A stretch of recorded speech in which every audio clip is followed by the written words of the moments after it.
L'ULR, premier critère technique à respecter dans cet arrêté de nuisance, que représente-t-il? Donc l'ULR, c'est Upward Light Ratio.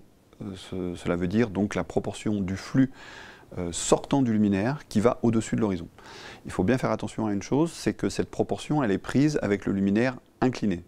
Ce n'est pas le luminaire à 0 degré qui sert de référence, c'est bien le luminaire incliné. Donc ça limite aussi les inclinaisons, évidemment, parce que plus on incline un luminaire, plus l'ULR va augmenter. Cette valeur d'ULR ne doit pas atteindre 1%. Donc vraiment, c'est le strict maximum, c'est strictement inférieur à 1%. Pour avoir juste une notion de ce que représente cette valeur, qui est très très faible, jusqu'à présent, la notion la plus contraignante qu'on avait sur l'ULR, c'était dans le certificat d'économie d'énergie, où on nous demandait de ne pas dépasser 3% pour les luminaires d'éclairage routier, donc déjà les plus exigeants.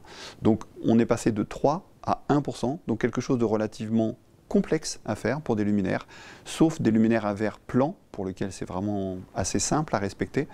Tous les autres luminaires, surtout de type ambiance, éclairage urbain, etc., c'est relativement complexe à atteindre techniquement parlant.